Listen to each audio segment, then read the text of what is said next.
audio and visual podcast, a weekly discussion about all things guitar building and some random tangents as well, featuring members of the Guitar Builders Collective from all around the world.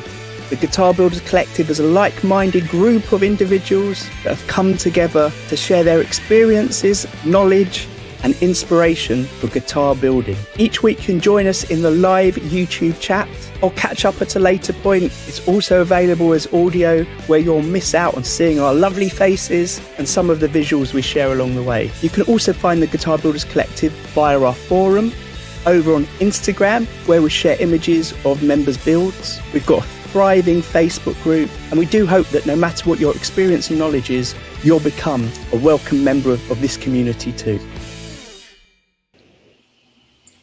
Fantastic. Hello, everyone. Hello. I love the intro where it always says like-minded group of individuals. I still think it's a like-minded group of knuckleheads, but I mean, individuals is fine. Knucklehead seems more appropriate for us. Group of maybe I'll do an edit every time you're on, Ty. But also, as we've just discovered off air, maybe we're not all like-minded. That's very fair. Maybe it's just a group of is it even a group at this point? Jesus. The rivalry. Well, I'm sure this will come out later when we expand on what we're talking about off air. But just a quick introduction, because obviously some of you that are watching live on YouTube can see our faces, but if you're on the audio, you won't know who's here. So with me in the UK, I'm Daniel from Devil and Sons. I've got Dave from Footstep Guitars. Then the guy that was just talking with a beard is Ty from Shot the Fox. We've got Scott from Bonehead Guitars. And birthday boy Mark Gutierrez. Happy birthday. Thanks guys. Say Mark. If you didn't mind me dropping that on it. Oh no, it's wonderful. And then our special guest for today, first time on, maybe not the last, we'll see how it goes, is Les Godfrey from Godfrey Guitars, joining us from Ontario. Hello. Hey, fantastic. Thank you for having me. Les is going to take over the free world, so maybe this is the last time on for the rest of us, and he's going to take over from here on out. So that could be it. Hey, so look, one thing we were just talking about off air, which I definitely want to, so a little trail ahead of what we might talk about, that I do want to talk about, is this idea that Les was saying he's not sure how many people really played his guitars, because the people that comment on, for example, social media or talk about his guitars are all around the world. There's lots of people. And when we're boutique builders, our guitars don't always get to everyone that's following us and watching us and liking them. So maybe there's other things they like, the photographs or our reputation, the way it's built. I'm sure we'll talk about that. I've been following Les for quite a while, and we had Jarvis and Bobby Jarvis Jr. on a recent stream here who was saying that for him, if you don't mind me saying this, Les, you're one of the only builders, he thinks, that's really pushing and being innovative in guitar design and shape. I definitely want to talk about that and how that works and everything. But Les, can we just ask a simple question? Sure. How did you get into guitars? Actually, I originally got into making basses first, electric basses. And I was probably around 1995. And I was playing guitar for probably around 10 years at that point, and always had like a fascination with them, drawing them in class in high school. I'd draw them, try and draw Les Paul real accurate. And a place that I was working at, an animation studio, I was doing camera work there. And a guy came in, this guy, Vicky Ponoff, and he had big crazy frizzy hair, and he had this box of what he called exotic woods. And I said, "What do you got there, Vicky?" And he's like, "It's Wenge and Bobinga." And he goes, "I'm going to make like a Warwick style bass, like a streamer style Warwick bass." And right there, I was just, well, I used to like working on skateboards and doing little things like that. And right there, it was like, I got to make my own electric bass, because the ones that I wanted were like Alembics and Carl Thompsons and things. Those were like $12,000 basses, at least in the 90s. I was like, I can't afford that. So I'd like, oh, maybe I'll try making one. That's how I got into it. I just got some crappy wood and decided to make a first fretless bass, and it worked. It sucked, but it worked, and that got the bug in me. So I pretty much just made basses the whole time I was playing in bands and touring. But I played guitar in bands, and sang.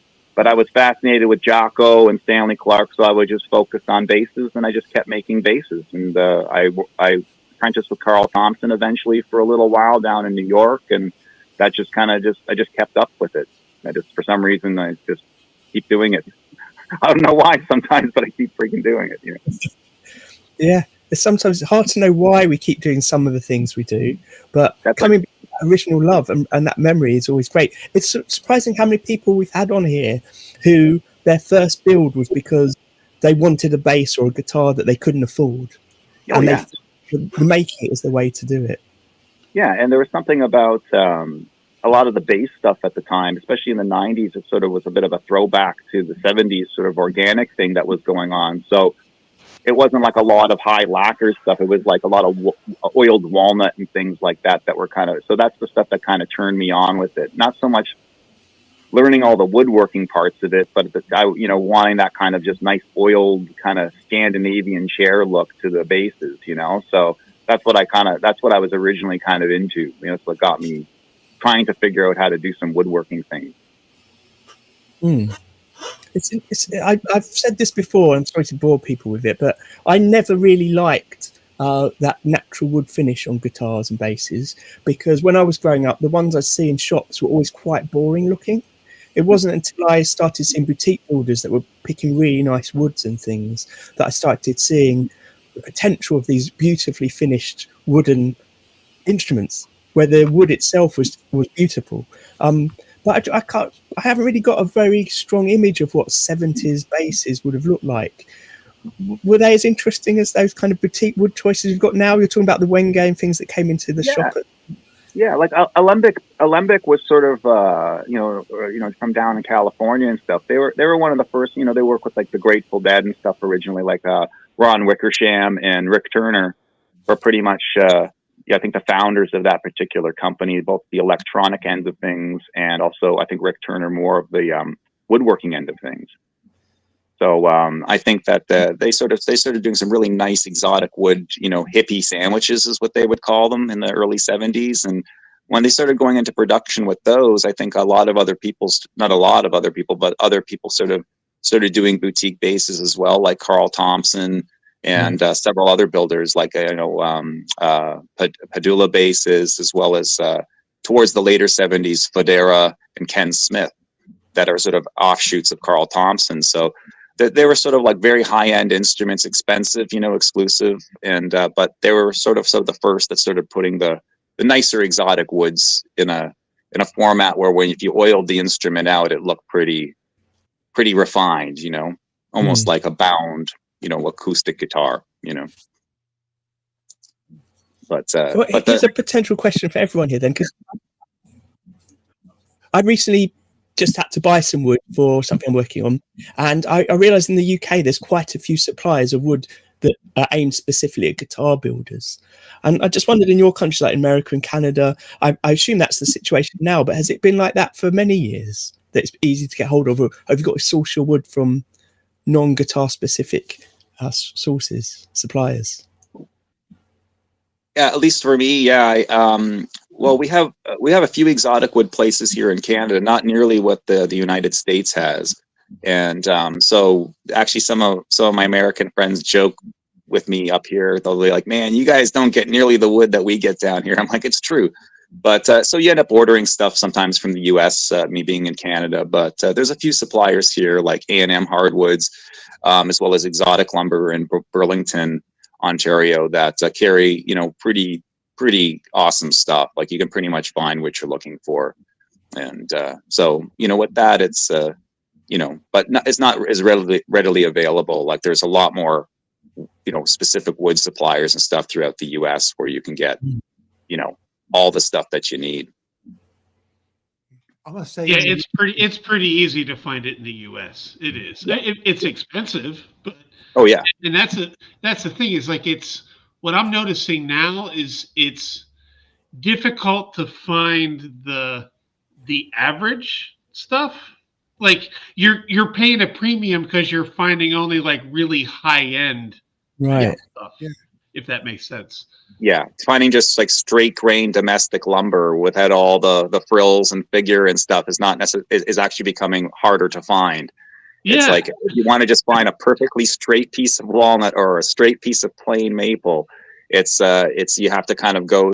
You're almost better going to a construction yard that sells almost like for that to find wood that's not necessarily been put aside for like AAA grade top or maple top and that kind of stuff, because and in Canada it's also the shipping is so expensive. For instance, like shipping anything out of Canada or getting anything into Canada from the US is ridiculous.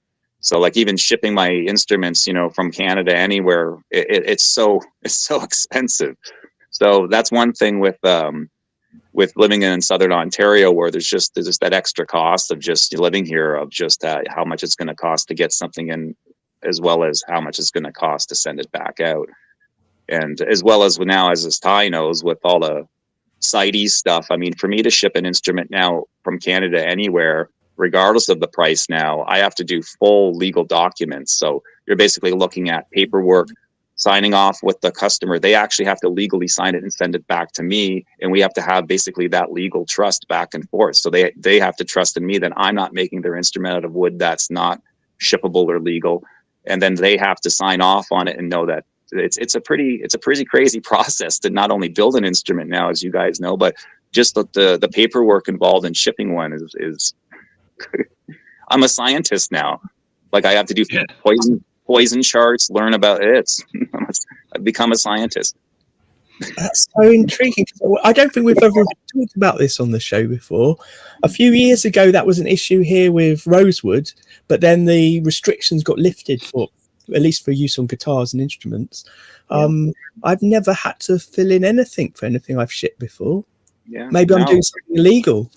You probably have, but you probably ignored it, Daniel. I mean, yeah. I mean, sometimes all your paperwork's up to date, bud. I'm sure. Yeah, absolutely, 100%. Disclaimer: 100% all up to date. Yeah, so so that part of it's interesting. It has changed over the last while. Like they've changed policies with for a while it was a certain dollar value that you would have to declare all the inner workings, but now it's pretty much anything made out of wood that you're selling, basically exporting. You pretty much have to state exactly all the woods that are used, where you bought them from, as well as the exact genus. You can't just say ebony. You have to say the exact genus. And from there, you have to, again, sign off with the customer. You have to send them all the paperwork, and they have to sign off it, send it back to me, and then I send it back in, and then I get get it to clear through the brokerage or whatever. So it's quite something. I don't know if it's the same in the U.S., but at least shipping out of Canada, they've definitely changed a lot of policies. So long story short, it's become a job within a job, for sure. Shipping instruments, it's a whole process. Whenever I sent Les something, if the box is heavy, I just say it's T-shirt. And it's up to them to figure out whether or not there's actually T-shirts in there. It'd be interesting if anyone in the chat is in other countries that could add to this. Yes, I'm curious. Because what we had in the UK anyway, I'm not sure if you ever ship much, Dave, is prior to us leaving the European Union, you could ship anything in the EU, anything at all. There'd be no duties or tax on it. It would just go. And the shipping people wouldn't ask any questions. As soon as we left the EU, I had an issue shipping anywhere in the world. So it wasn't just the EU. It just everything got boosted up, and I had to do everything you were just saying, Les, about sourcing all the material. I had to have evidence of where I bought it from and receipts from where I bought it, to the point where I stopped using certain things and selling to certain countries because it was too much work. And then in the last few years, all the shipping companies have taken it upon themselves that now when I book for a booking agent to send something, all the paperwork is done by the booking agent. And they ask very limited questions now about materials and things, which is probably where this issue might be happening, Ty, that you're talking about. But the CITES issue, doesn't that, really affecting those woods that are an endangered species? So if you're using woods that aren't endangered, are you still you need to prove you're not using endangered wood, though. Yeah. Well, I'll give an And example. I can give it a quick example. Around several months ago, I ordered a couple. I needed a couple extra body blanks, so I was on StewMac, and I was like, I'm just going to buy a couple body blanks from StewMac because they're pre-milled. I'm just going to get them in. So I just ordered 2 African mahogany body blanks because I can't get the Honduran mahogany ones, and they won't send them to Canada. Right? It's completely illegal. So can't get any Honduran mahogany here. I can buy Honduran mahogany from some sources here in Canada, but I can't send it anywhere outside of Canada. So I could sell it to someone within Canada, but I can't ship it anywhere. Like pearl, I can't ship anything with pearl on it anywhere outside of Canada. So with that, I bought these mahogany blanks from StewMac, and they sent them. And one of them was nice, but it was a little pale. I said, you know what? They were having a sale. I'm going to order maybe an extra one. And within that 2-week time frame, it had gone from being wood that they could ship to Canada to wood that they can't ship to Canada. So now I can't get African mahogany blanks shipped from the US either. So that in 2-week time frame, it shifted over. So now I've got these African mahogany body blanks that I probably can't do anything with unless I finish them and send them and sell them just here in Canada, because I'll have to go through the whole paperwork thing. So it's a very strange thing to keep encountering with this stuff. I don't know if you guys encounter it, but in Canada, I don't know if it's just where I'm located or where I am here in terms of this country, but it seems to be like overnight, all of a sudden can't get African mahogany either. In the chat, Jackson Big Unit Guitars has just said that he watches some turning channels on YouTube, and those people are based in Canada, and he's saying they also have crazy documentation for certain species of wood. So possibly it's a Canadian thing there. I did look at ordering from StewMac the other day some binding material, and certain binding materials had hazardous warnings on, which meant they couldn't ship to the UK. Yeah. So, yeah, that could be. Like certain flammable items like that as well. Yeah, if it's celluloid, a lot of celluloid, they won't ship. And it's just, it's just the way it goes. And I understand that, with certain hazardous products and stuff, that's, because they can't take a risk with something like that catching fire. It would just be disastrous, right? So I understand certain things, and I definitely understand things from a botany standpoint, in terms of trees and but it is odd to see it seems not random at times, but it seems to be almost random, and then all of a sudden it'll be back on the not so endangered list for a little bit, and you can kind of order it. So I guess it has to do with supply and demand as well, but I think it also has a little bit to do with ever so slightly kind of like the petrol industry, you know what I mean? At least here in Canada, where it's just random, just the prices just change whenever they want, and they just keep it's just like a racket, right? So I wonder if a little bit of that part of the industry, the wood industry, I wonder if it's a bit of a racket at times. And I don't mean that in any conspiracy way. I just mean it like 1-to-1, just, who's running, who's calling the shots with that stuff. I'd like to know.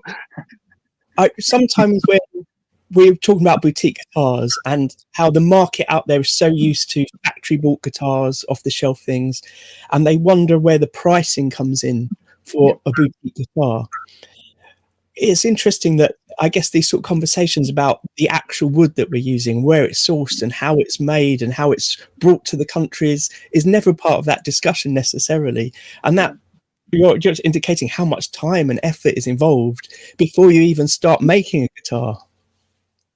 Oh yeah. I don't know. I just speaking from my end of things, even just building a standard electric guitar, a relatively simple guitar, say hypothetically a nice mahogany back, a mahogany neck, solid body, some nice pickups in it, top of the line hardware.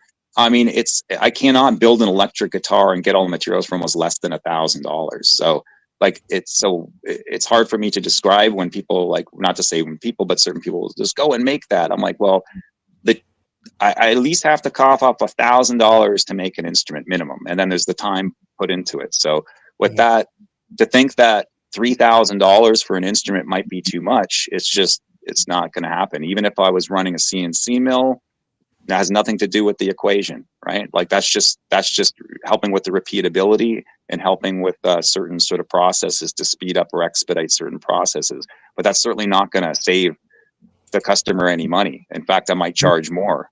So it's one of those things where it's a difficult thing to explain, to individuals that the hard cost of an instrument, at least for me, to remotely make it of quality, is relatively expensive, and that's not an exotic wood instrument with all the bells and whistles, Yeah.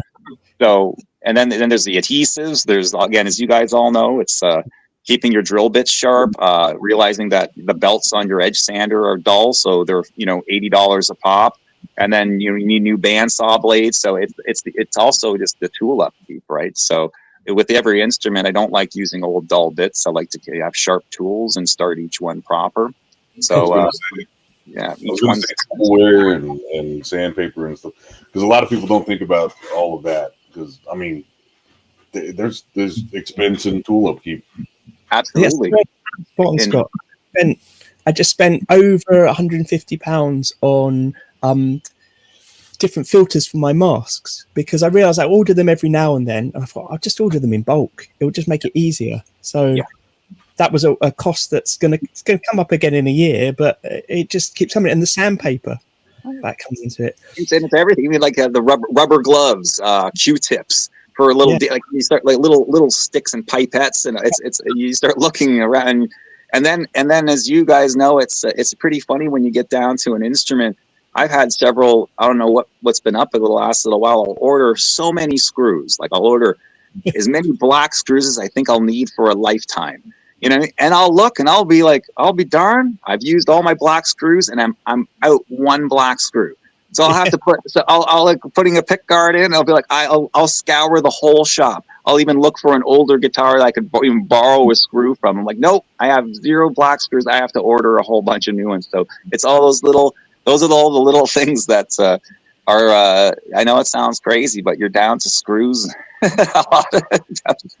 I'm down to screws and that kind of thing at times, and so I find it pretty funny when I step back from time to time. I find it funny how many things are required to make these things. Like it's just, anyway. On that note, one of the things I really like, Les, about your Instagram channel, which, like I said, I've been following for a while, and if anyone's listening or watching, I put links in the description to Les's website and Instagram, and I'll share a bit of it on the screen in a minute, is that occasionally you'll put little videos up where you're talking about guitar making or how you're interacting with the audience that are watching. And I find that really often inspiring and often thought-provoking. And on the note you're just talking about, you put a post up recently where you were discussing the fact that you might have had some designs that you've had for many years that you've never made, but you've shared the images with, and you're kind of waiting for that one-on-one contact with a client who says, I like this design, can you make it for me? And the reason you can't just make them is you just don't have the money to keep making all the designs, because you need to have that flow for a business of the income and outcome. It's almost like I write scripts for movies, and I'll put a little taste of the script out there, and hoping that maybe someone might want to invest in the movie. But with that, you run into, unfortunately, if you share some things that are, might have some appeal somewhere else, and someone knows that it's not something you formally have going, they might take that script and go make their own movie of it, right? So that's something that I've become accustomed with, and I don't mean that in any ego way, like I write great scripts or something like that, but it's just I have noticed that over several years, I haven't gotten to make the movie, but at the same time, someone else sure did, but they did a shitty job of it. So it's sort of like, it's a double whammy. It's like, well, they made the movie, but they kind of made the movie look bad, so it's one of those weird things with trying to share and get stuff sold. And it's not, I said, I'm not owed anything for this. It's something I choose to do. So I certainly don't put the blame on anybody but myself. If, say, I'm not selling things, or it's up to me to promote myself, it's up to me to do that kind of thing. But it is odd from time to time to have something that you think is viable, but to know that, for me to make this thing, I would need the time and money to do it, right? It really would. It would take a year for me to make some of those guitars. It would take me a year of pretty solid work to see one through at a level where I'd say that thing is where it's supposed to be at. So if someone wants to order it, then they're funding that. that's the exchange. It's a one-to-one thing. They're basically paying for me to make the guitar and live while I'm finishing the instrument. And it's not like I'm spending the money on a yacht or spending the money on anything, outside of the bare necessities and building the instrument and obviously getting all the materials consolidated. So that's sort of like my life building these things. There's not a lot outside going on. I focus very solely on just trying to get instruments out to customers to the best of my ability. So that's pretty much the breakdown of it. So I put ideas out there in hopes that some people might say, hey, I want to buy that, or I'll invest in that idea because they maybe trust that or hope that I have the aptitude, to do it at a high capacity. So that's what I try to do. So where do you get your customers from, Les? Is it word of mouth that people? Yeah, pretty much. Yeah. I get, again, for many years, I would just draw up something, and sometimes just that individual, that wild individual who, would be like, oh man, if you're thinking of making that, I will definitely, I'll definitely, reserve it and let's get going on it. So like I said, that hasn't been happening as often, but it seems to be, mostly word of mouth still, even though, Instagram is great for showing photos and getting people interested. It usually takes, I think, a customer sort of referring to a few other people, and then those other people will be like, okay, I think I want to order a guitar from this guy here. So it's so it still seems to be pretty much word of mouth, like, because it does take someone usually takes someone owning the instrument and playing it and liking it to really say, okay, this this person doesn't just make things that look good. They're quality instruments. Yeah. I thought of Les when I recently changed my, whatever it's called in your bio and Instagram. And what I put in there now is I say, I build something for someone, not everything for everyone. Yeah. And that's what he does. He builds something for someone, and you got to find the right someone I think it's for any of us to build these guitars, that has our own spin on something. We're not just making knockoff of something else that's already been done. It's got to be someone that wants that something, or else we're doing it for ourselves. Yeah. And ultimately, like I said, if I was to say anything about what I'm trying to contribute to this, because I've never really innovated anything. I've moved some things around. I've done, I think, some unique sound holes. I think I've done some unique takes on things, but I've certainly not come up with anything, an innovation for guitar. To me, an innovation for guitar would be someone who would say invented the humbucking pickup, or an innovation would be like the tune-o-matic bridge, or geared tuning machines. To me, those are innovations, right? So I like to move things around, and not just to be different. I like to things to fit a certain way. Like, there's that huge component of it is how a guitar works with someone's kinesiology, massive. Because like, I would feel uncomfortable playing guitars. I'd be playing standing up and it just feel like stupid. And then I'd try something else and it'd have some things that were feeling kind of good.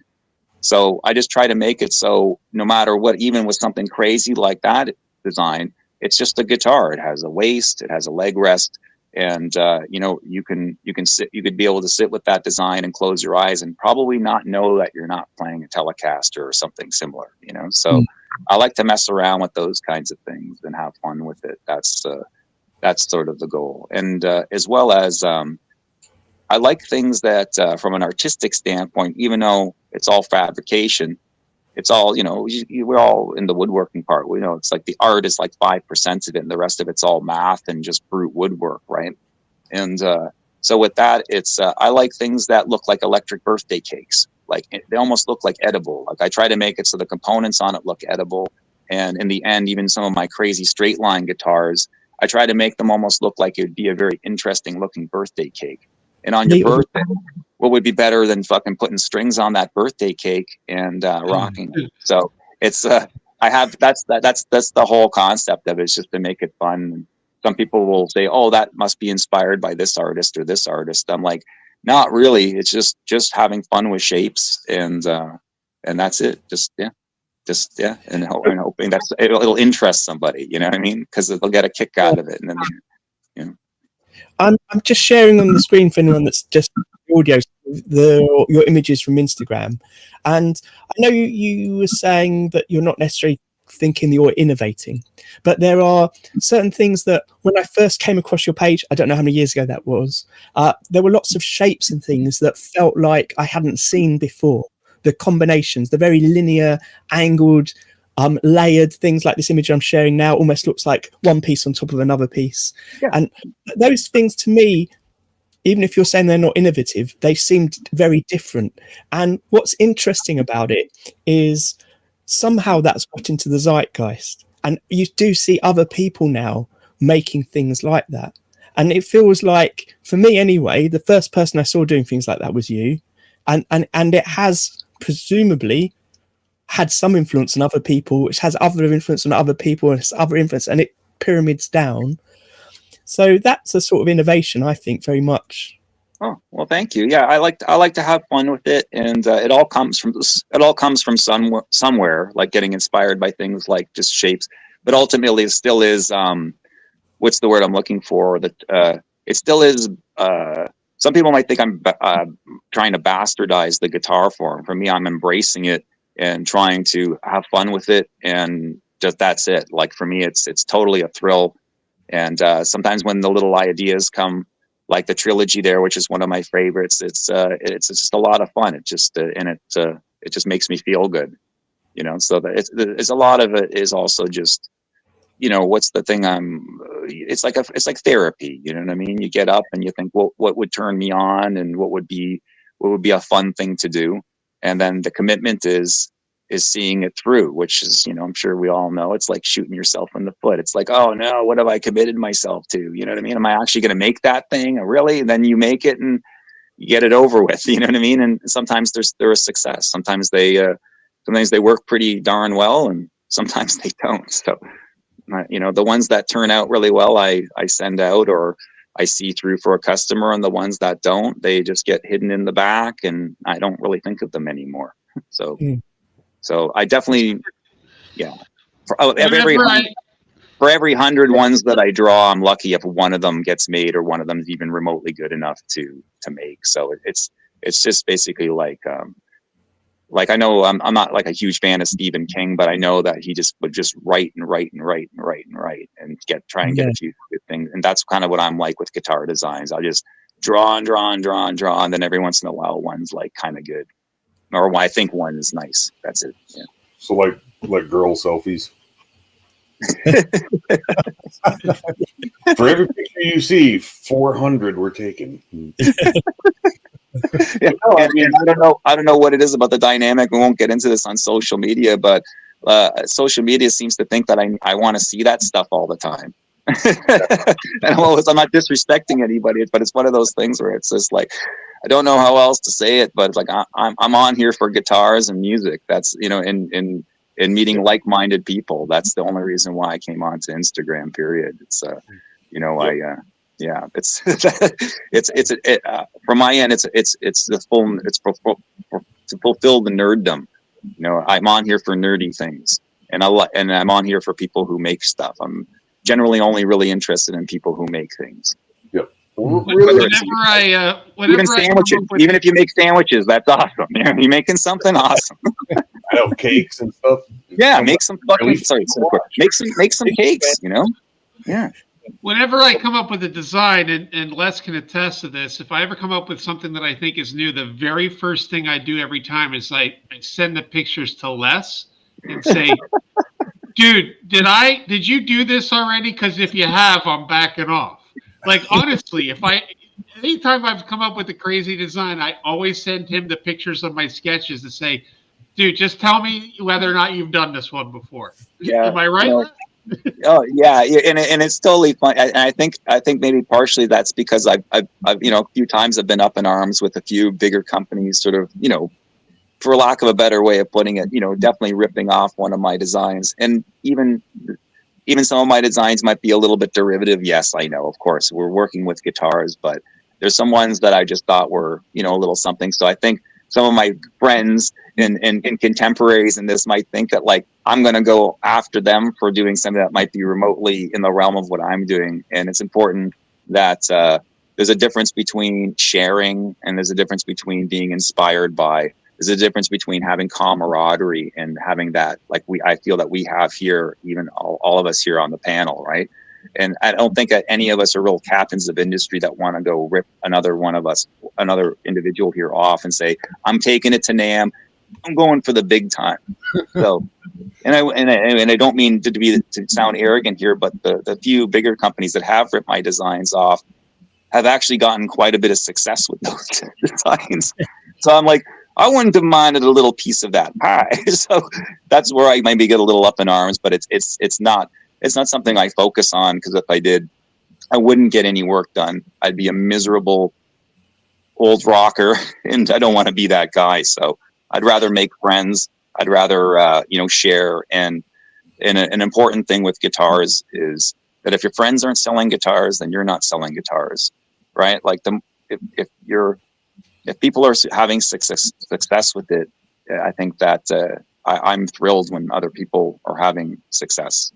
So, it's an interesting way to look at it. But like when my friends are selling guitars and stuff, I'm thrilled. I try to promote their work and even say their work's available, because I think that that's why I like doing it. I think I love guitars. So it's not just I love what I do. I love what other people do. So it's that's what I enjoy about it. I like people being happy with their new instruments. So, for instance, if I know Ty's finishing up an instrument for somebody, I'm like, I get like excited. I'm like, I know that someone out there is about to get like a cool, super cool, outstanding handmade guitar, and to me that's exciting. So I won't keep going on about it, but if my friends are going to play like an awesome show and their show sells out, I'm thrilled. You know what I mean? Like, I don't know how else I get excited that way. I like when people have success, and I like when things are going, like if people have rite of passage into things. So that's, so I never want to come across like I'm ever trying to shut anybody down for like doing something that's even kind of in the realm of what I do, because I just make silly electric guitars, make a few acoustics here and there. Some of them got scrolls and some of them got little pointy things on them, but ultimately, like I said, we all make instruments and we all try to MC the strings. I always say that, like, without the strings, they're just glorified wooden planks for what I do.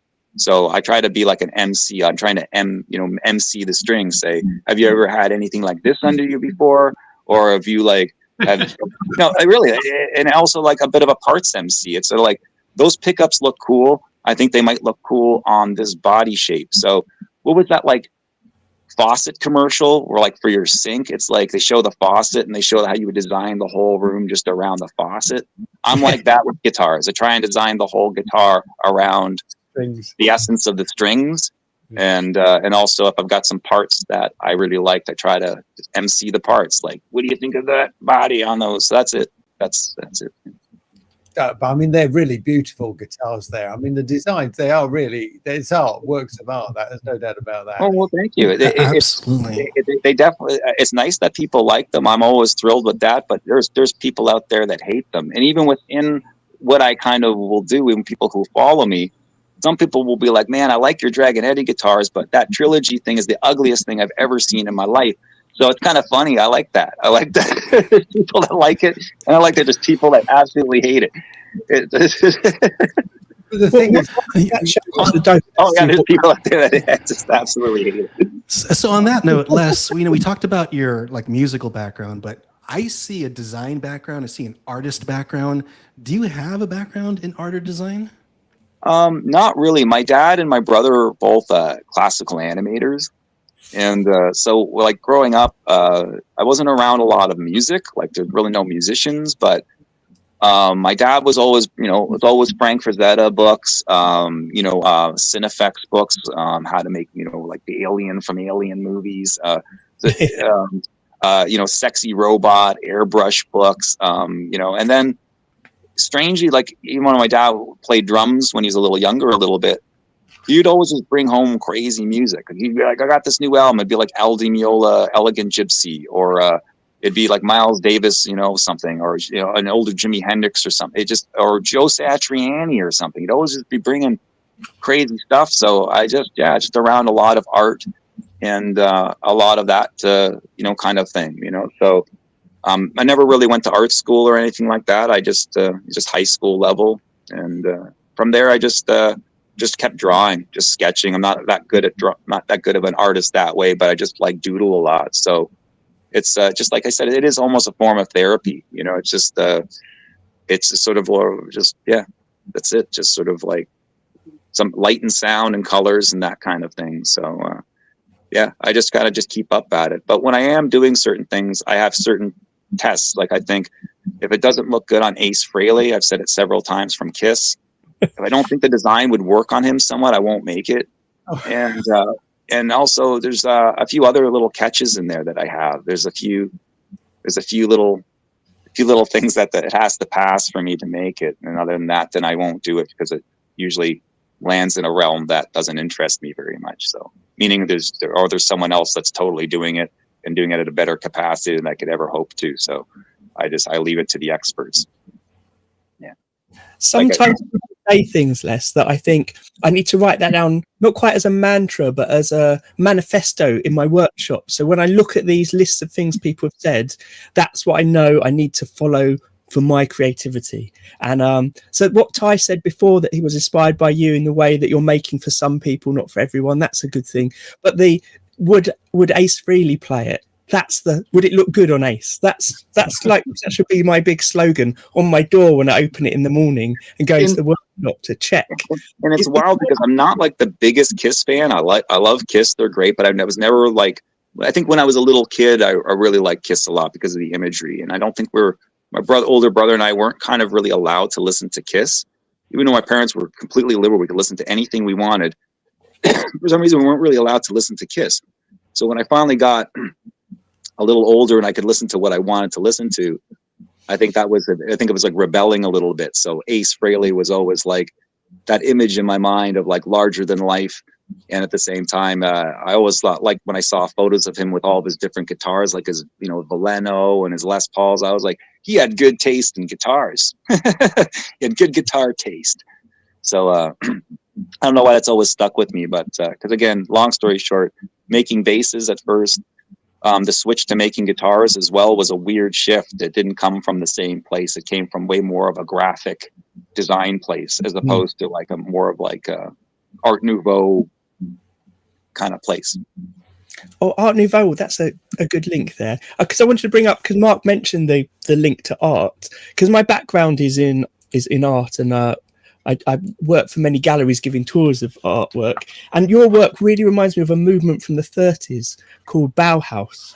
And I've just got a book here with some sketches in it, and there's just something about their use of form and shape, which I see very kindred to what you're making. I've always loved that movement, and to see that movement translated into something physical that can then be used by other people to make music. And in the way that I very much believe that the instrument you're playing influences the way you play and the style that you're playing. So I can see how your instruments can inspire the musician to make music, if that makes sense. Oh yeah, for sure. And yeah. I like instruments that like one starts playing on and they can write a whole album with it. Like there's certain guitars that I've got over the years that right when I started playing on them, it was like, for some reason, I don't know why, songs just started coming out, and he was like, I just could write a whole album with this guitar. So I think there are certain things, not to sound spiritual or anything, I just think there's a certain je ne sais quoi to things. There's just a certain cause and effect, that resonance that someone will just really pick up on with a certain guitar or instrument that'll really fuel them to do their thing, So, and I mean, just it's still up to the player, though. It really is. It's up to the player to decide what they're going to do with it. But I do have little fantasies where, like, one of my favorite guitar players gets like a trilogy, and I get maybe a ticket to the show, and I get to go see them rocking it on stage. I mean, that's my ego in there a little bit, but I'd rather that at the age I'm at now than going and actually rocking the guitar. That used to be something I liked to do, but now I almost fantasize about someone else doing it, and I don't have to go and go through all the stuff of being in a band and rehearsing. I get to just live vicariously through the guitar on stage. So that's something that I enjoy with it. You know what I mean? Like, it's a great point. Actually, like 2 of the guitars that I built this year, I refused to send them because I actually wanted to see them being played. And the 2 guys, they're performing here in the Chicago area at the end of the year. And I can't wait for this. And it's not because of my ego saying like, hey, I built this, guys. It's more of a, I can't wait to see what the hell they're going to do with these things, man.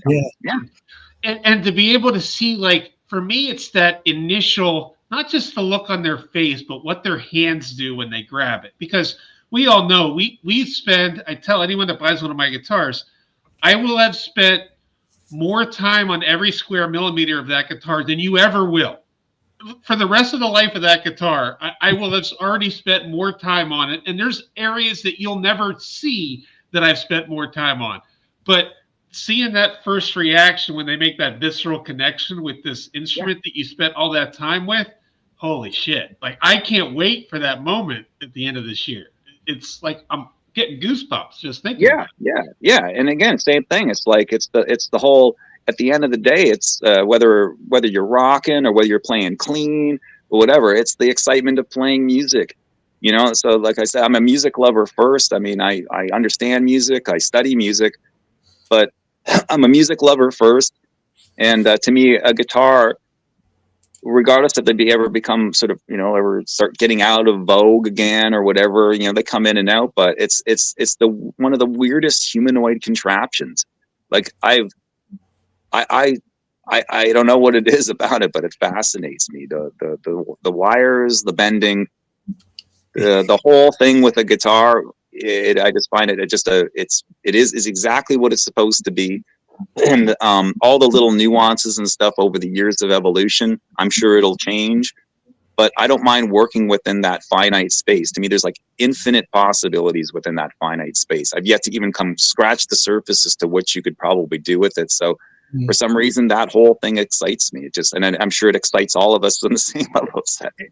I mean, guitars are they're so expressive, aren't they? Let's be honest. I mean, there's such a simple thing, 6 strings on a piece of wood. But I mean, the tone and the sound you can get out of that is absolutely fantastic. And there's not many instruments that you can do that with, are there? Oh, yeah. Like when you hear like Paco, when you hear Paco de Lucia play, like, you know what I mean? It's from another dimension as far as I'm concerned. Like, and the older I get, I have to say that it blows my mind even more. It's not like I get used to it. If I step away from it even for a couple of years and I come back and listen to, you know, even someone just playing beautiful acoustic stuff or whatever, you know, it doesn't matter. You know, it's real guitar music, and the masters of it, the Olympians, as I call them. It's incredible. It's like I said, I don't know. It's what keeps me doing what I'm doing. It definitely does. It's about the music and the players, for sure. You know, and it's nice to give them something fun to play. When you build your guitars, then Les, I mean, have you got a sort of CNC and stuff like that, or are you doing it by hand? And just do it. I do all the woodwork by hand, but in this day and age, it's almost like saying, could you communicate without a cell phone, right? It'd be very difficult to. So, for instance, like all my fret slotting templates, you know, I slot my own fingerboards on a table saw, but all the templates are CNC'd. And again, most of my, you know, truss rods, I'm sure, or components are CNC'd. So as much as I could say I do the woodworking by hand, you know, there's so much of the guitar now that's been augmented some way by, you know, CNC. That's why I just say I do make guitars by hand, but I don't have a hang up with the whole CNC machine. Like some people I think I do, but it's not that. It's I think that if it's a crutch and it's limiting what one can do with the design itself, like meaning, then I find it's limiting, right? But that's all. If I had real good use for a CNC, like I think if I had a design that I really wanted to repeat and say I want to make 20 of these, I would probably get one for doing certain things, but for the most part, the one-offs, I like this the one-to-one of it. I almost like not overseeing it, like meaning like, you know what I mean? I don't want to spend too much time with it digitally, and really I'd rather just go at it and do it, in real time and space. Yeah. How about you? Are you augmenting processes with CNC, or are you? It's all by hand and the machines that I've got. But I mean, I'm building it really as a hobby. So I mean, I've been doing that 20 odd years. But so I'm not building it necessarily for anybody else. I'm building really just to learn the process. Yeah, absolutely. That's the fun part for me. Oh yeah, and I said, and for me, it's funny too because I don't really enjoy woodworking. But it's that part of like getting through something to get to the outcome that's I guess it's almost like a little bit masochistic. It's almost like being like a masochist in a way, because I've never, like, I think a lot of people who I met who got into guitars, they really wanted to do woodworking. They're like, I want to get really good at woodworking. And for me, it was just like, I want to make a cool bass. And I was like, oh, I got to learn this. It was almost like, I got to learn this woodworking thing. Oh, no, it's dirty. It's going to be all dirty. So I think I've mentioned it before, but I went from being someone who, was always cleanly shaven. I mean, I'm a clean guy. I shower every day, do all that. But it's just the moment I get into the shop, like even today, I came in, I got the wood stove going and, took a shower. I'm all nice and clean. The moment I touch anything, my hands have ebony dust all over them. So I'm just used to being covered in dust all the time. And so that's the one thing where, I had to subscribe, as we all do. I had to just subscribe to myself. If I want to make these things, I'm going to just have to probably be dirty all day. So that's the fun of it, isn't it? Let's be honest with you.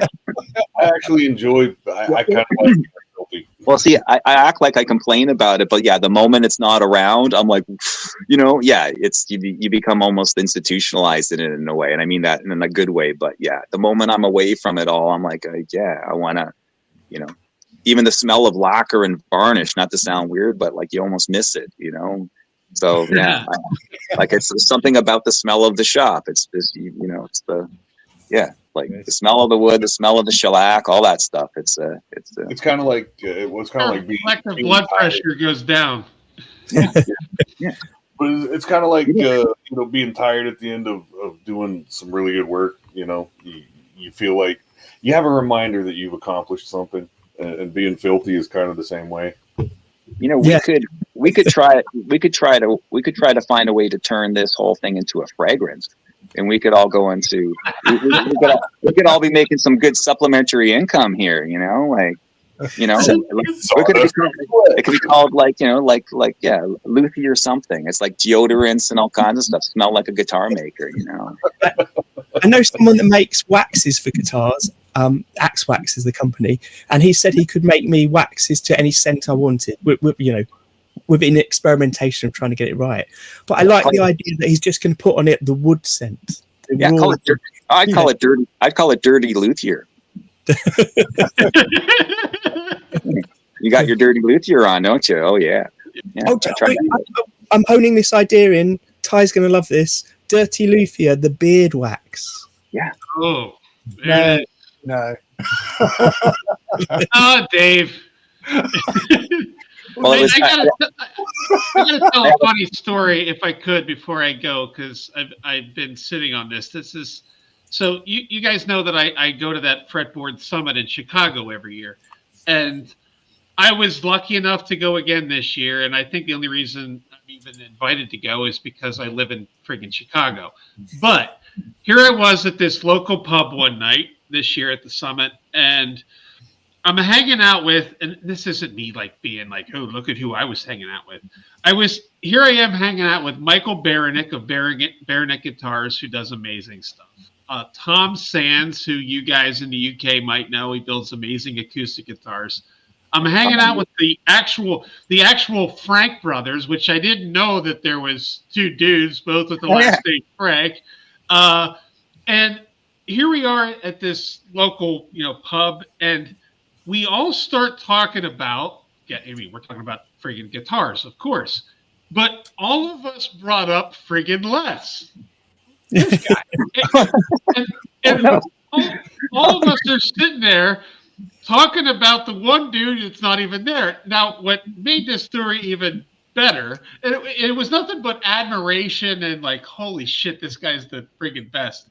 But the best part was when the bartender overheard what we were doing, he was like, holy shit, I love that guy. He's my favorite builder. He didn't know who any of us were, but he knew who Les was. So I was like, oh, let's give him a call. So I tried to call. I go, he's probably in his shop. It's 1 o'clock in the morning. Les, I think, is in his shop 24/7 for crying out loud. I go, let's try to give him a call. Of course, it was probably the 5 minutes that Les wasn't in his shop where one of his machines were running.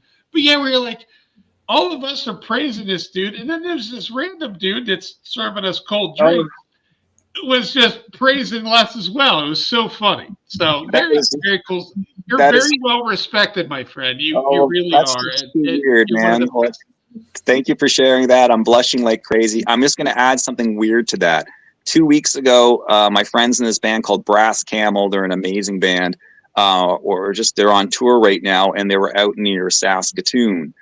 This is around 2 or 3 weeks ago. So they decided to take a little, jot off the tour and just go to this bar in Saskatoon, Canada here. So they're at the bar, and the bartender's talking about gear, and they're talking about this. And the bartender goes, I just bought this bass from the 12th fret. They finally had this bass, this model of bass that I wanted, and I just bought it. And he pulls it out from behind the bar. I have this all on my phone here. It's all like with photos and everything. And he pulls out a Dragon Eddie bass, one of my basses from like 2000. I made probably 25 years ago or something. Wow. And so they're all like, "What the heck? We know that guy." And it's so weird that so they sent photos of the bar owner with his old Dragon Eddie bass, and I just thought that was just too weird. These friends of mine that are just out in pretty much the middle of nowhere going to a bar, and a guy just bought it. I just thought that was just I was so tripped out that day. It was awesome that they shared it, but anyway, I appreciate you sharing that. Nah, you're a well-respected dude, man. You guys really are. You're the best. You guys are the best. I mean that. I'm very humbled, but it's just know that it's mutual. The feeling is absolutely mutual. You guys are you guys are the best of the best, and I mean it. Not just blowing smoke up anybody's rear. I mean it. I would do that. I know you too well to know that you would do that.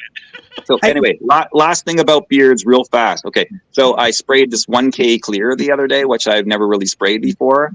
And I knew to suit up proper because it's a little more potent than some of the other lacquers. But yesterday or the day before, my beard, I couldn't get the overspray off of it, and it was like this.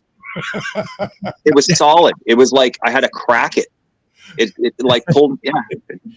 So there's my beard story. It's taken me 2 days. It's taken me 2 days to wash it out, and it's still hard. Like I can still. Almost. Great. I do have to run, guys. I got to get some kids to school, but as always, it's a pleasure. You guys are awesome. I miss you already. We'll talk soon. Thanks, Ty. All right. Cheers. Our conversation just went on for quite a while, so I didn't really get a chance. And now he's gone, maybe it seems inappropriate, but just to ask, how long have you known each other then, you and Ty? I've known Ty probably about 5 years now, probably around there. Yeah. And is that through the online social media world of building? Or? Yeah. Just online, just staying in touch and, sharing information. And, that's, like I said, it's one thing one of the several things I really, really do like about the social media thing. That comes with all the other things, but I mean, we get to hear talking with a bunch of awesome people. Right. So, yeah, it's so that's I dig it. So I try to.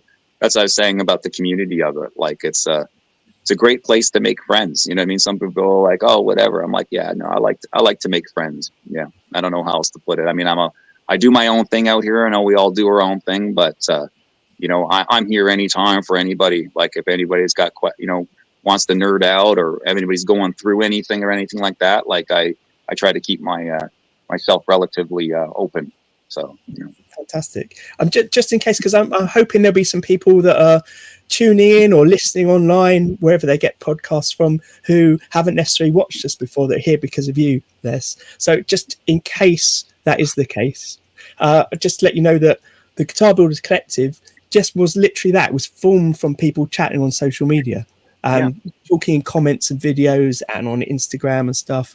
And so I just want to let people know where you can find more of that kind of community. So there is a forum online, and on the forum people tend to share that there's different threads on it, but they tend to share builds they're working on, but also asking each other questions and support. And there's a similar thing like that on the Facebook. There's a Facebook group, and a lot of that is people showing works in progress, asking for advice, giving each other support. It's really good space for that and very friendly. And then there's an Instagram account we have, but with the Instagram account, it tends to be Corey, who manages it, will share images of people that are part of the collective. So anyone that really interacts a lot, he's very likely to share your images. So that's more like a resource of seeing very cool builds and a way of finding kind of links to other builders and seeing other builders. You see someone on the Guitar Builders Collective Instagram and you'll go and follow them and hopefully make friends with them. And then of course we do this on YouTube weekly. So actually, if anyone's watching who hasn't watched before, or listening who hasn't listened before, who's keen to be involved, like come on at some point, or knows someone that they think might be great to get on, let us know. That'd be fantastic. That's awesome. Les, can I go back a step? Because there was, maybe none of us want to talk about this, but when you were talking about the fact that there are bigger companies that are making your designs and how open you are to like working and supporting other small builders and that kind of friendly thing, but when the bigger companies make something and there's no real acknowledgement necessarily of where those things come from, do you ever find that people are tagging you in those bigger companies' posts and saying, "Oh, this is just like something Les did a while ago"? Or... Quite often. Yeah. And so then I'll maybe show something again of that design, and then I've had. Like I said, I delete a lot of comments that come in through, and the negative ones I don't need. But especially, I put it this way: if someone who owned an instrument of mine, right,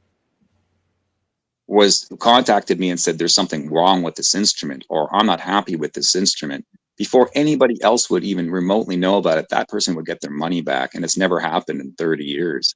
So it's interesting when you have, like, say, people write something negative, like "I don't like that guitar." I mean, it's cool. If you don't like it aesthetically, that's fine.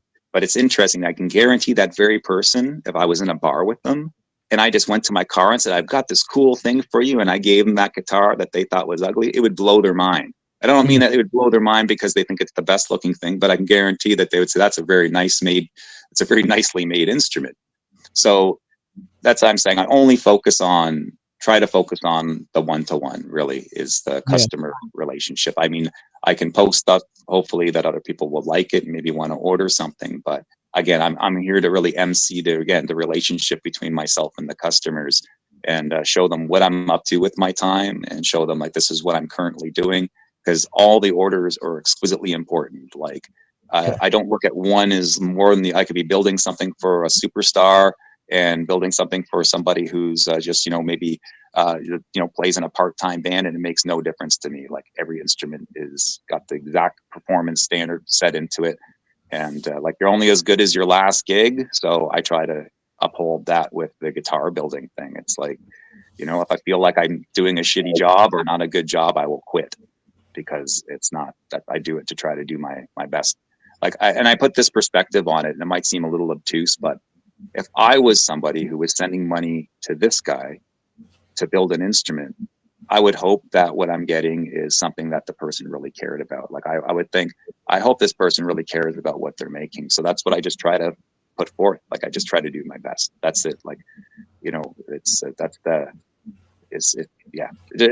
just try. I care and I try. You know what I mean? And I think that's we're all in the same thing. Of course, like, I think we're individuals that are trying to make nice instruments, and in the end, we're all contending with the exact same phenomena, right? What wood tends to do, and how to keep a neck straight.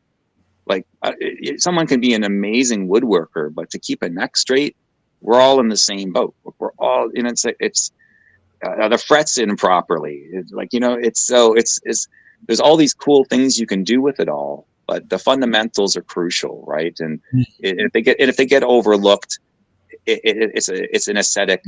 It's an aesthetic masterpiece that's not a decent instrument. And there's a lot of that I have seen.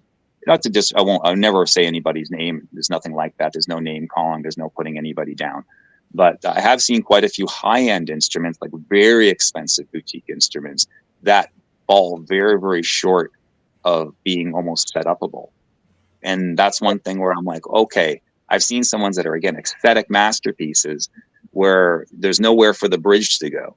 Or there's you know what I mean? There's nowhere for the saddles to move to. You're like, everything's backed out. Like this, oh no, this is a lemon.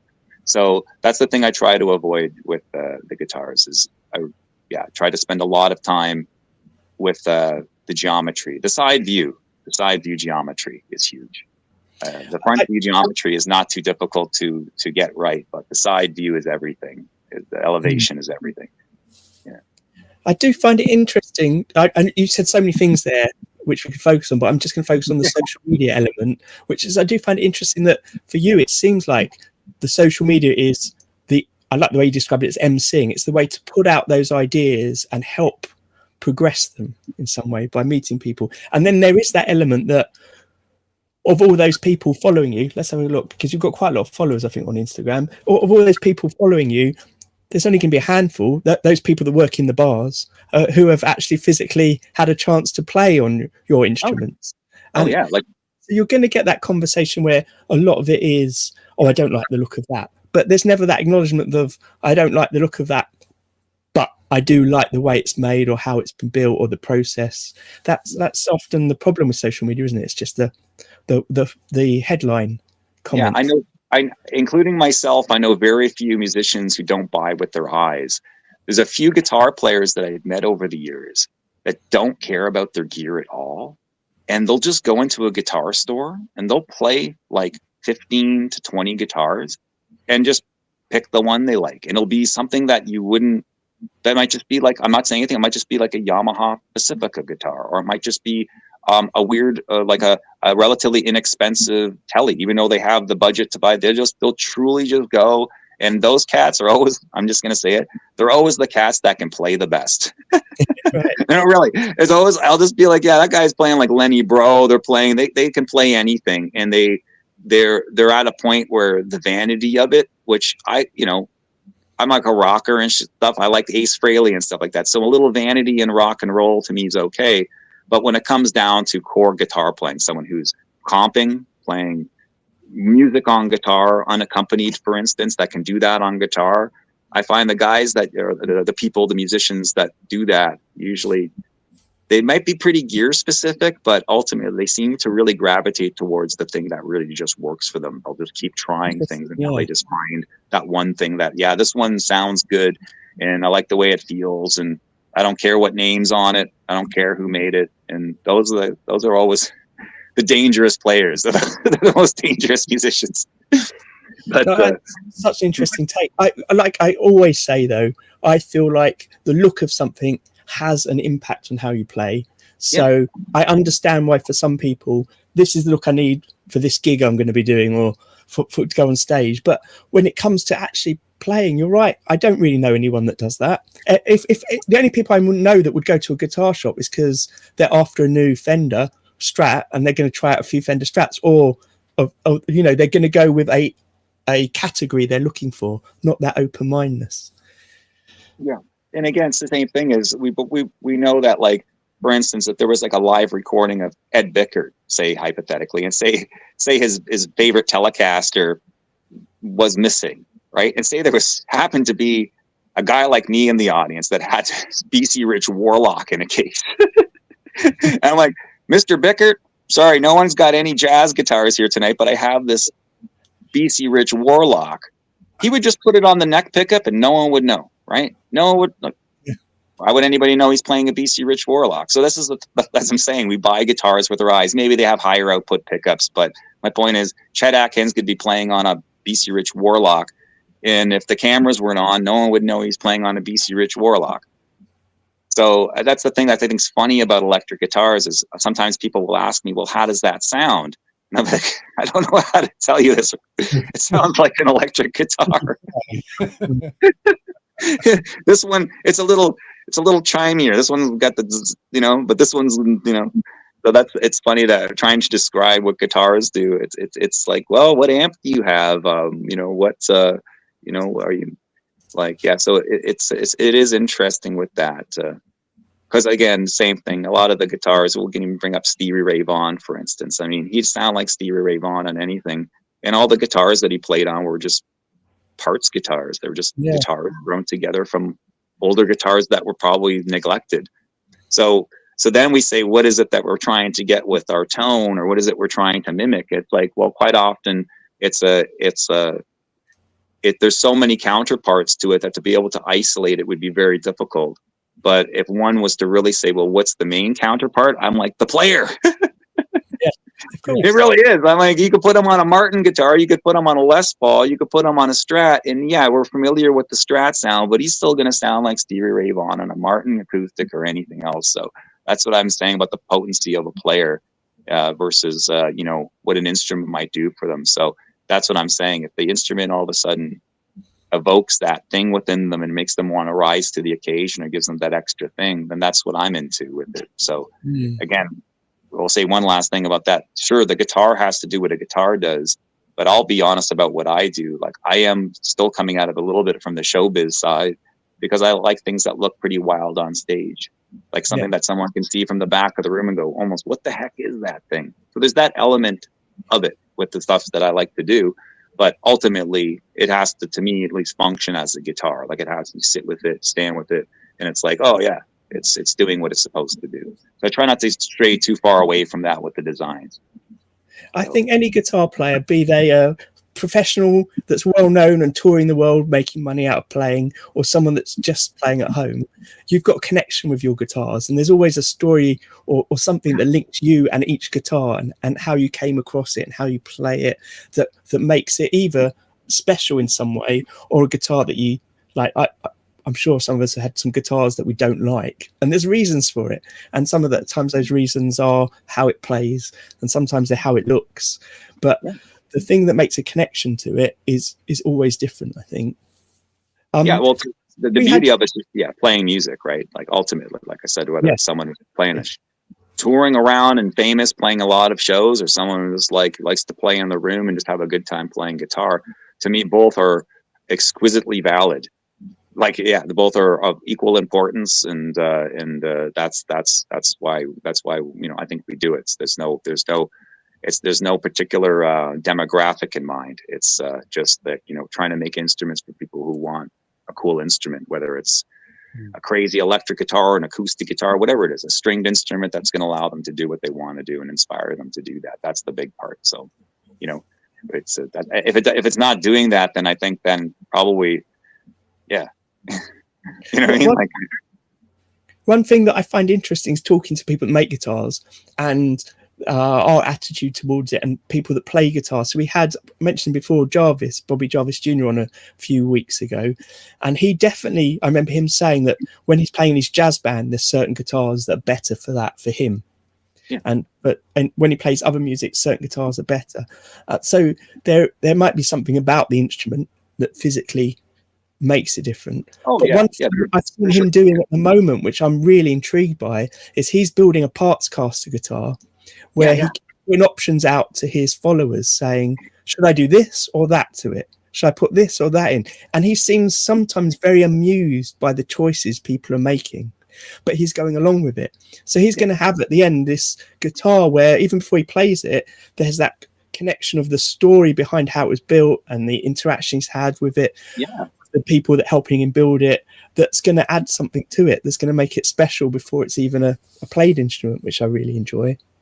I think it's awesome, and again, it is exciting, and again, it puts that little bit of I like about making the custom guitars versus just making them on my own and selling them and having that interaction with the customers. It takes a lot of me out of it. Like, it's good that it has my input into it, but like, you can only tickle yourself so much, right? So when I have other criteria to meet, and it's like and you're trying to almost interpret someone's personality in a way through this artistic medium. You're like, well, that person likes this kind of music, and that person likes this, and they like this shape. Well, you know, we start talking about colors, we start talking about hardware and all these things. And that's the part of it that excites me, because it pushes, you almost can't rest on your laurels, right? Because you have to meet new criteria, and a lot of it means you might have to make the instrument completely differently or start at it from a different point.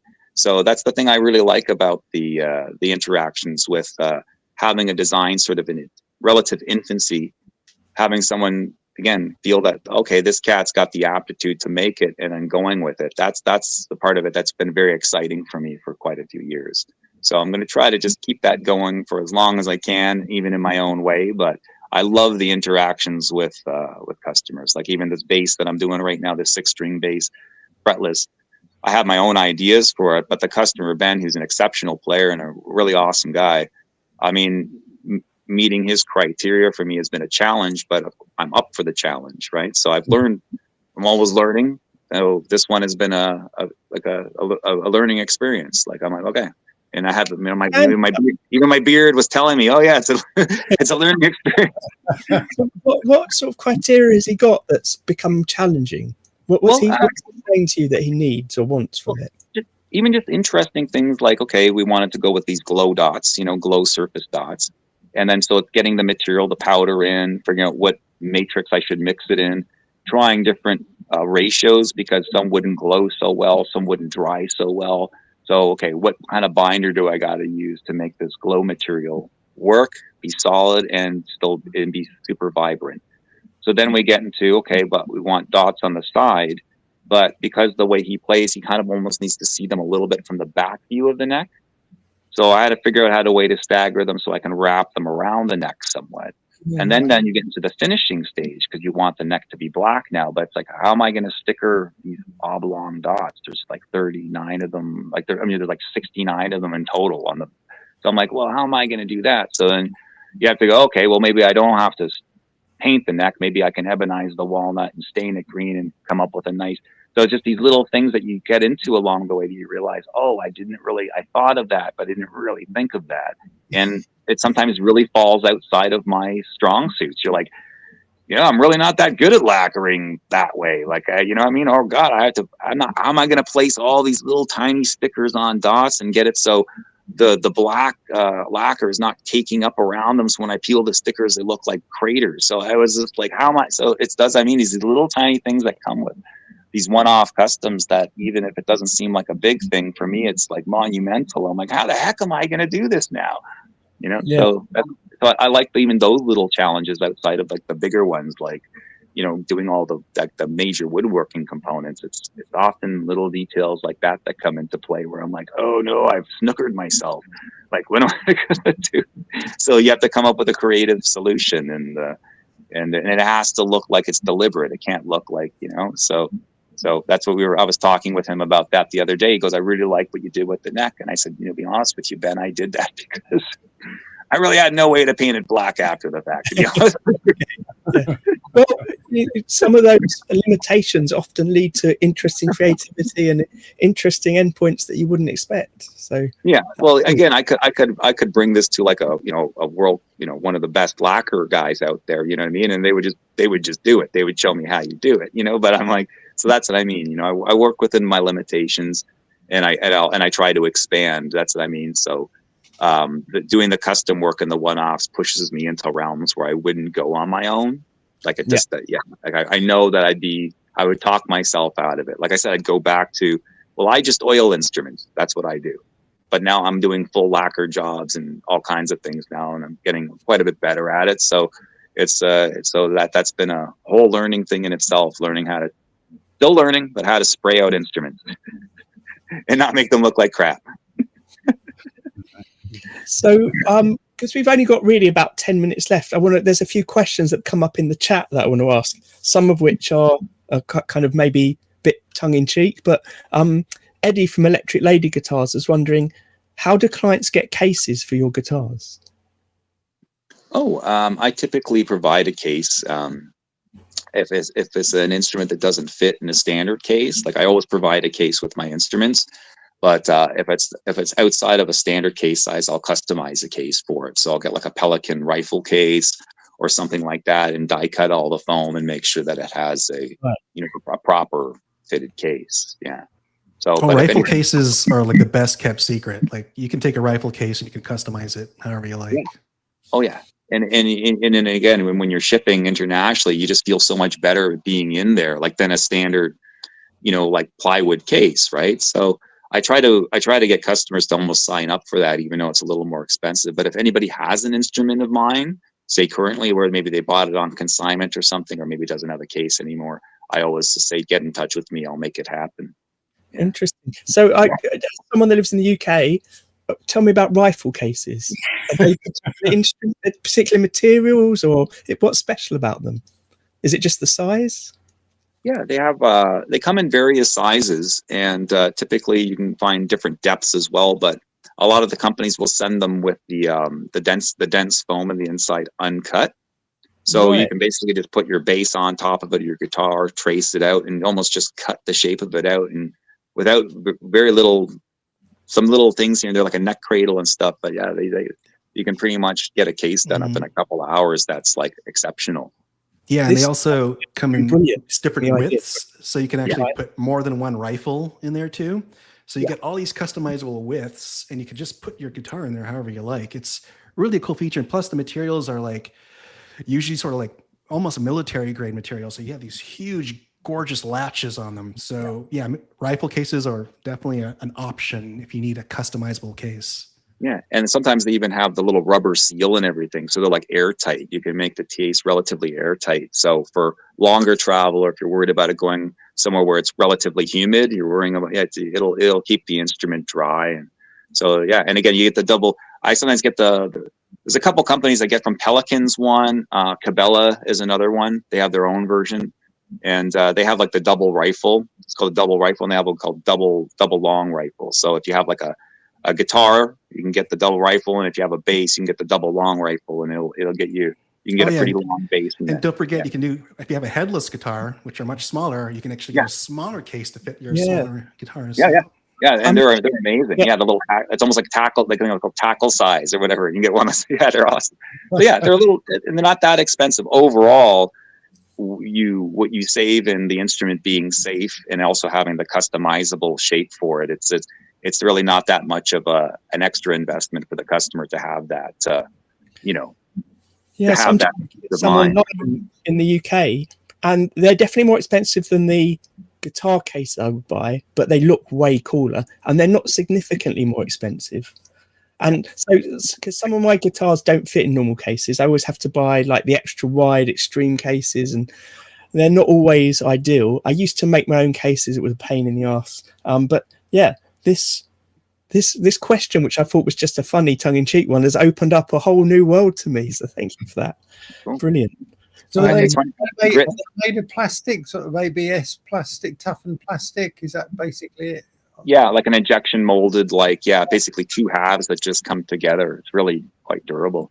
Grit Laskin, the acoustic maker and inlay specialist back in the day, at the 12th fret, he was talking. I was talking with him briefly, and he goes, but a little advice that I have for certain guitar makers is, make design guitars that fit in standard cases. You'll run into a lot of less problems. And I think he was sort of not hinting at, because I had a Dragon Eddy bass up in there, and he's like, it's not so much of a bad thing to design instruments that fit in standard cases. There's something to it, And funny, over the years, when I get into situations like with certain instruments, like even a bass that I'm building right now, you go, wait a second, it's going to be custom case time. It doesn't fit in anything that's currently available. I've started with almost all my custom builds that are going to be odd shapes. I buy a case right at the beginning, and while I'm making, I make sure it fits. Yeah, a very wise idea. If the shape is not going to fit, then I'll just have to acknowledge it's not going to fit.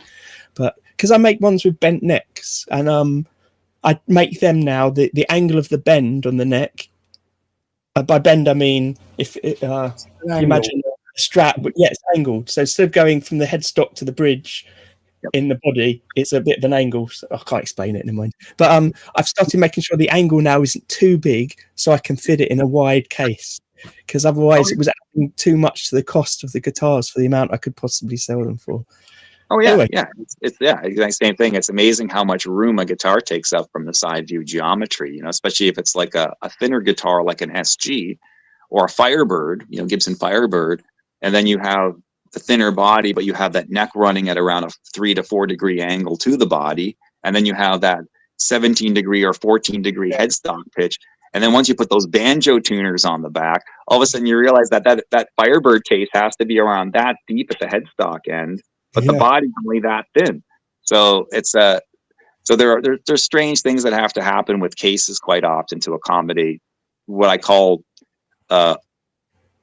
alternative side profiles, such as SGs, Explorers, Firebirds, and a few other instruments. And there's even a guitar I make called the LSD guitar, where I put the banjo tuners on the back. And of course, when I started doing that, I realized, oh no, I can't fit these in standard cases. I actually need to go the Firebird route with having a case that's quite a bit deeper than it needs to be, just to accommodate the headstock angle and banjo gears. So that's what I mean. The things that we run into after the fact, it's you're right. Probably better just to start with the case. Buy the case first. Another question that's come up is, can you tell us a bit about your workshop? There's been a bit of discussion. We can see a bit in the background, and people wondering if it's a pillow fault because of the way it's insulated. It's just a dome steel building. It's called a Quonset hut. It's almost like an airplane hangar, and it's all insulated. So what you're seeing there is just the insulation, and it's just a building that my dad and my uncle made many, many years back. But it's all insulated, the floor. It's got a full plywood floor that's all foam. It's very, very comfortable. And it's two areas. There's like the woodworking area, which is a 30 by 30, and it's got like 16-foot ceilings. And then and the other area in the back is where we do steel work and work on tractors and do mechanic work and that kind of thing. So it's nice. I've got wood heat in here, and you could be in here in like the coldest, like frostbite weather in February, and it's warm. So it's a great place to work. I mean, it's work to keep it going, but it's nice. Yeah. Cool. I like the fact that it sounds like it's a family passed down through generations almost space to work as well. Yeah, not quite. It's my uncle's farm, and this used to be a farm. I was, they had cattle here, and we had chickens and all kinds of stuff. And then, that kind of changed. Just got out of that business, and so my parents are here, and they're retired, and but they're always working, and I'm always working. So it's just the way it goes. Just always working on something. Very rare that I'm not dirty working on guitars, but yeah, it's lovely out here. And they put up this building probably around 15 years ago, and just for farm stuff. But it's eventually sort of just turned into more of a place where my uncle, my dad, and I do woodwork. I mean, I'm primarily in here the most, but the space is open to them, of course, their space. So. But they're very, very gracious in letting me do my thing here. So fantastic. Yeah, I don't actually, to be honest, I don't know how else I would do it. It would be very difficult for me to sustain this, like working in the city. Like the cost of the space there, spaces there are just exorbitant. Like I'd probably have to make and sell probably 2 instruments a month, like super high end, and have them gone to make that even happen. So I'm very grateful to be able to do what I do here. I really am. So I just try. So interesting. It's something we haven't talked a lot about, but it's been sort of touched upon before. Is about the space that we work in and the cost of the space and how we can afford to do these things. Because there's so much, like back to what we were saying earlier, there's so much sort of hidden towards the cost of building. Yeah, and of course the space alone. I was watching one of the UK builders that I know Daniel knows of, Daisy Tempest. She's an acoustic guitar builder, and she's just finished a guitar which she took to Los Angeles, and a cost of I think it's $36,000. she's sold this guitar for. I was having kittens watching this video with her taking this to the client in Los Angeles. I'm just thinking, how on earth has somebody paid that amount of money? But I mean, she's right in the centre of London. She makes guitars in the centre of London. You know, but and she's made it very clear she's got to charge a lot of money. But I mean, that just blew my mind, to be perfectly honest with you. Yeah, you know, I would love to be selling instruments at that amount of money, you know, but it's a different realm of work that I'm in here. Like, I know we all build guitars, but I don't build acoustic guitars. I mean, I do build acoustic instruments, but they're more experimental, and they go for about that price. Like an arch top for me is around $30,000, but I don't have any clients that are paying that. But if someone wanted one, that's how much it would be. Yeah. But that's not the. But I mean, it's my whole. But they're a ton of work, and like, you know, again, we were talking about Tom Sands and even Days Tempest and other people, like the building high-end acoustic guitars, especially nowadays with the materials like trying to source Brazilian rosewood or blackwood. Just the hard cost of some of those is I'm saying I'm here. I am talking about the hard cost of building electric guitars for the most part. I can't even imagine what Tom Sands is doing and stuff like that. I can't even imagine what the hard cost of those instruments is. It's like, incredible. Yeah. So even like Ken Parker does like arch tops, and those start at 30 grand. Oh yeah. So like the level of effort for an arch top and the time invested is just incredible. Like we build electric guitars, like you're right, it's a whole different world. Yeah, and I'm willing to say, okay, if I carve it and do all these things, time put in, like a Dragon Eddy guitar, for instance, yeah, it's gonna reflect in the price, right? But as soon as I start bending sides and making it more like a violin, and then the top's graduated and it's like a full arch top guitar, then it's a whole other. And it's not even just the woodworking time, it's the time put into making it a real instrument. It's like, again, here we get back into with Ken Parker, for instance, right? His instruments look incredible, and you bet they sound awesome and play awesome. Like, it's not like he said, hey guys, I'm just going to make this cool thing. It's like, so that's what I really like about builders like that, where it's like they're innovating, and he's one of the pioneers of modern guitar, but they're not losing track of this has to really do something. You know what I mean? It really does. You know, if you buy a guitar from John Montioloni or something, it's a good guitar. Yeah. It's expensive, but it's good. Yeah. You know what I mean? Yeah. I sometimes wonder the absolute other way, whether I'd be interested in being able to sell cheap guitars, because I've got to the point where I can mass produce them and keep the cost down. Like, I went into a guitar shop the other day. I saw the new Wolfgang Van Halen range. I don't know if it's new to me, and they looked great, but they were so affordable. And I was thinking, how much would I need to have a setup to be able to produce things like that? And then would I want to? Because that would mean doing totally different types of instruments to what I'm doing now. And I'm not sure that's what I want to do. Well, what country were they manufactured, Daniel? So I want to do a deep dive into this, because I was trying to work out, when you look at a Fender, you can work out where it was produced, you can work out the scale of it and how many units they're having of all of their parts. But I'm presuming for a Wolfgang Van Halen guitar, they're not making that many in comparison. So how can they keep the cost so low? So that's what I want to find out. Do you know, Mark, where these are made? I don't. Yeah, they're probably made overseas. The ones that, if they're under $1,000, you can pretty much guarantee that they're made overseas. And it's what's interesting about that particular market is that even from the copyists, there were people having issues with. Is that it's important that people understand. I know that they do that. These aren't the instruments made over there are not sold over there, and I know you guys know that. But I think that people think that these are international instruments. No, they're instruments that are made. Are commissioned by someone in North America to sell to the North American market. So even some companies that, I'll just keep this brief, kind of lifted a few of my designs over the years. What they've done in a couple week period is they've sent the design overseas, and then a couple months later they get the guitars in, and then they quite often have issues with them at first because sometimes things get overlooked. So those are the guitars that they send off to people as lemons. And no, really, this happens all the time. I'm not even exaggerating this.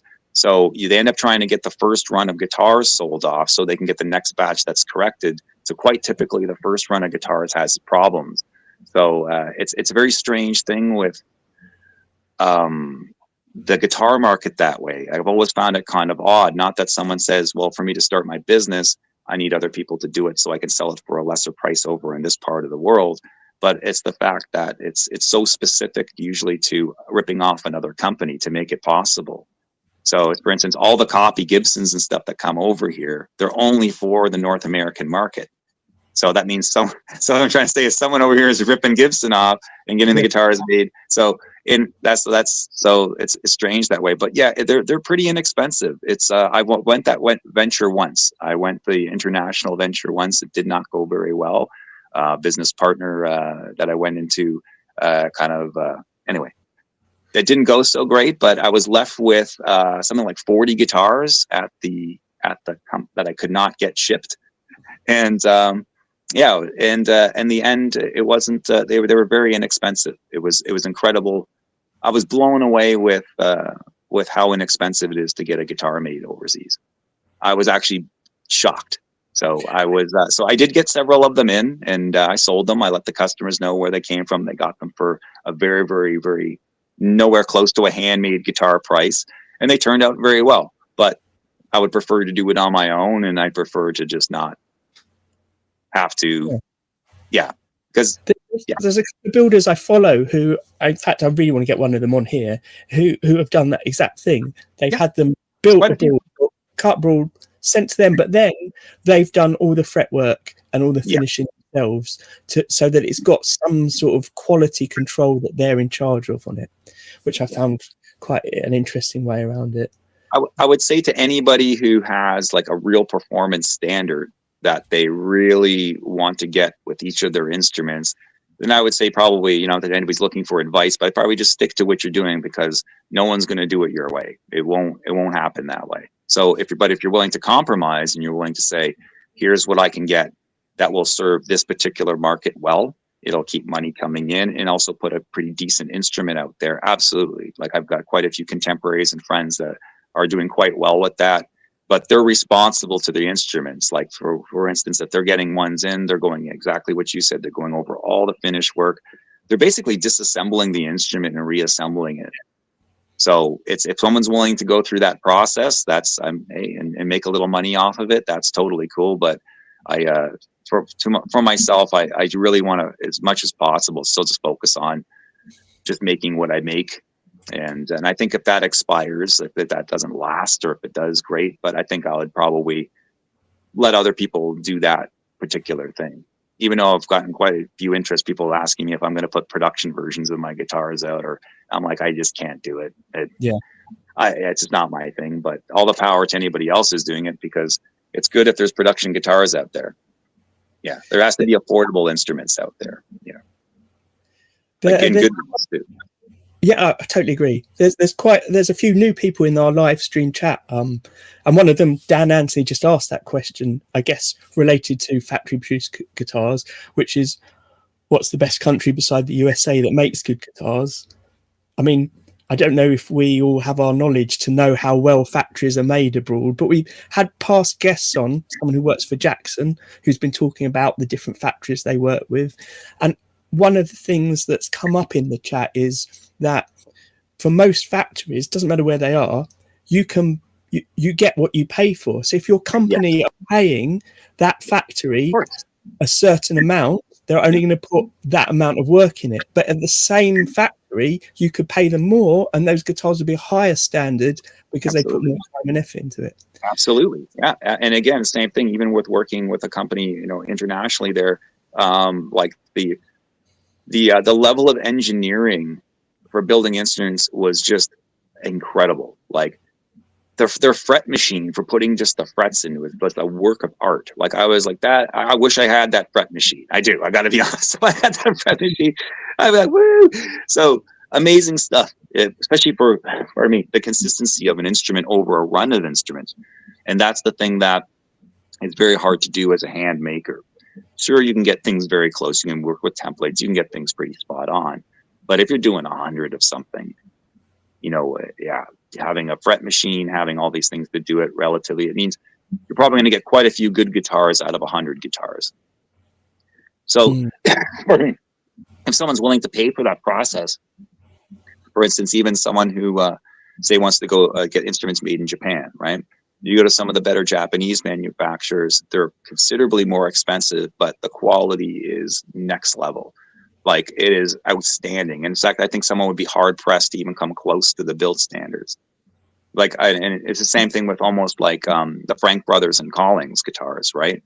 Like, one is they make incredible instruments, but one would be very, very hard pressed by hand or even with the CNC mill to approach their build quality, simply because they are so good at doing what they're doing. They have the process so refined and beautiful that it's so that's what I'm saying. I have no problem with CNC machines, not at all, as long as they're producing instruments of that quality. Because the way I look at it is, if you've got that, you've got a Haas mill, you better be pumping something really good out on it to pay it off.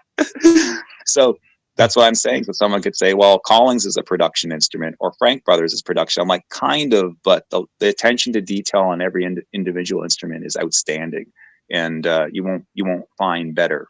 So, I like to think what I do is really good, and I think it's up there. But in terms of if I had 100 of those guitars to make versus them, theirs would kick the crap out of mine over that timeline. Like, there's no way I couldn't even come close to building that level of quality, that many over that timeline. It'd be very difficult.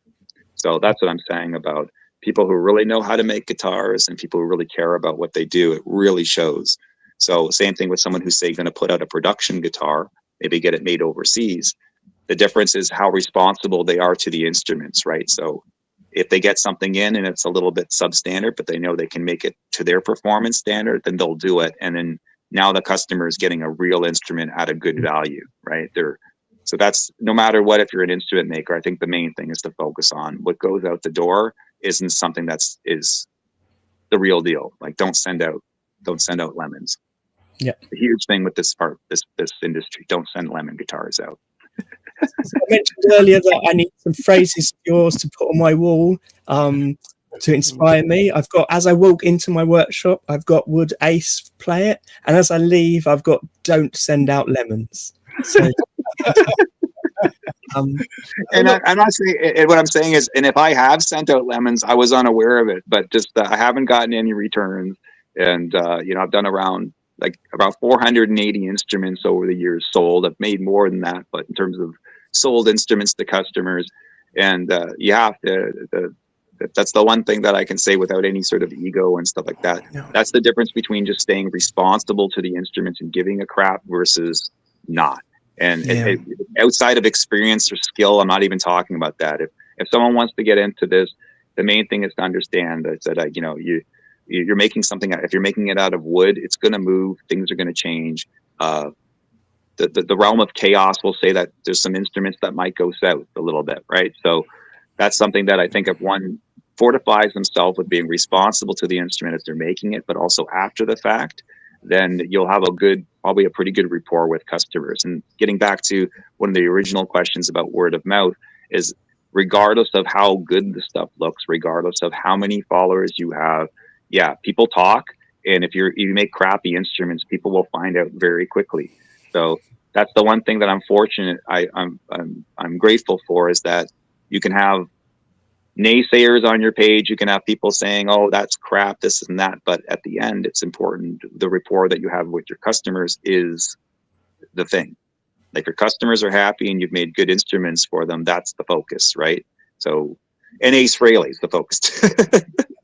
Focused on Ace Frehley, no lemons, and customers and that. So that's I've had quite a few people asking me how I've had longevity with this, and it's like been, well, one, by the grace of my family for sure, one of the biggest components of it, but it's also the tenacity and being good to your customers.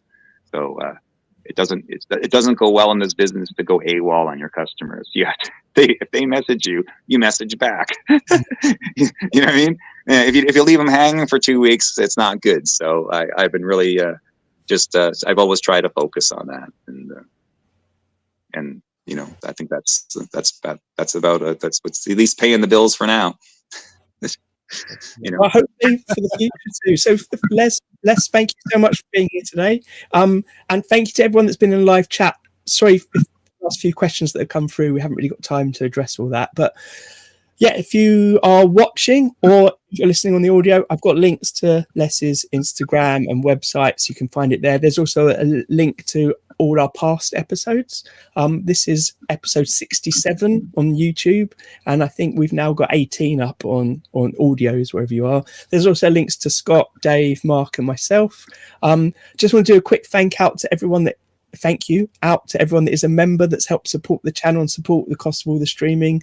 That's Big Unit Guitars, Daniel Marquez, Dinsey, Gabrielle Aretti, Entropia Guitars, Electric Lady Guitars, Adair Guitars, BB Guitars, Simon Chaplin, Mr. Glyn's Pickups, Dave Dickens, and Tasmaniak Guitars. All of that is fantastic. Thank you for that support. Yeah, Les, it's been a pleasure. Well, thank you all for I'm just I'm a talker, but thank you. Ty was great. He goes, Les is going to talk the whole time. Well, the problem with that is, Les, we have to get you back again to get more talking in to cover the things. Well, thank you all. It's an honor to be here and wonderful seeing you all. Sincerely, I look forward to seeing you all again. Cheers. So, goodbye, everyone. Take care. Bye-bye. Okay, thanks, guys. Okay.